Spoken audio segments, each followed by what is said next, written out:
I'd like to know more about you. There's really not much to know about me. Look at me. I am. Did you ask anyone in the industry for advice before directing? You're the first person that's asked me that, and I'm so glad you did. Yes, I did.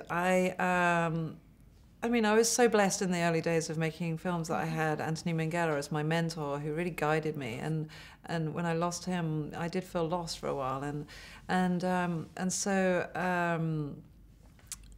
I recently met Jim Brooks, who has made many a great movie. And he said to me, I said, what advice would you give me? Because he's made, so many Oscar-winning movies. I said, what advice would you give me? And he gave me the best, most strange piece of advice that worked. He said, change your socks at 3 o'clock every day. Now, you may think that is just the most random thing, but to stop at 3 o'clock and to say, I need to change my socks, everyone's like, but you go and you sit and you take a moment and then you feel a bit fresher and then you can think again. And it was the best piece of advice. So this is very different to anything that we've seen you do before. What attracted you to such a mainstream project? I think really the challenge of it, but also, after being at home and taking time out and, having 4 years off and having 4 kids and trying to get back in to work was actually more difficult than I thought it would be. I thought I'd just be able to breeze back in, and I really couldn't. And then when the opportunity for this came up, I just thought, if I get this and I can actually pull this off, doors will open up again. So it was very much about get me back to work. I need to do something, and I want to do something wildly creative, and I want to do something that's, of mass appeal as well. I exercise control in all things, Miss Steele. It must be really boring. So critics have labelled 50 Shades as anti-feminist. How would you defend the film? I would say that would be people that haven't seen it who have said that, haven't seen the movie. I think that we have empowered Anastasia and we've given her a very positive arc.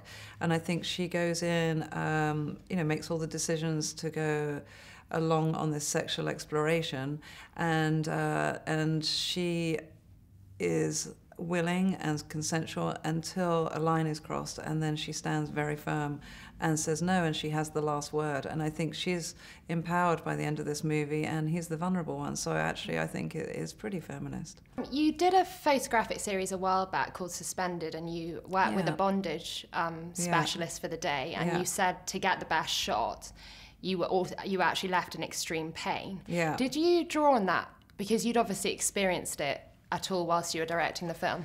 I did, and it was really useful because I had worked with him to make those photographs, and so I then, of course, knew that I could call upon him or his contacts, and it really helped, having on set people from that world to be able to say, no, that doesn't work, and this is more, how he would carry himself, and this would be, how this was done. But the most important thing I learned, which was something I really wanted to get right, was the fact that because, what relationship do you go in where someone says, okay, here's a contract, what will you and won't you do? Yeah. And it's a very boundaried relationship, and it's all based on trust. Yeah. And that trust is so powerful that from that can come quite an intense love. And that's what I learned that I wanted to carry into this movie, was that intense trust and the love that can come from that, and to just, honor that world and not judge it.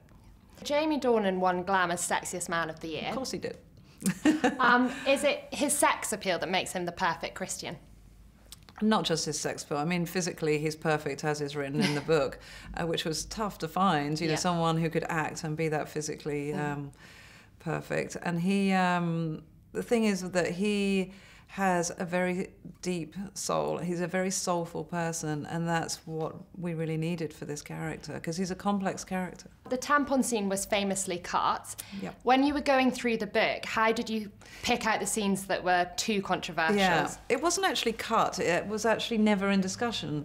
So what happened was I was presented with a script very early on that Erica had worked on with the scriptwriter Kelly Marcel, and so they'd already sort of gone through the process of working that through.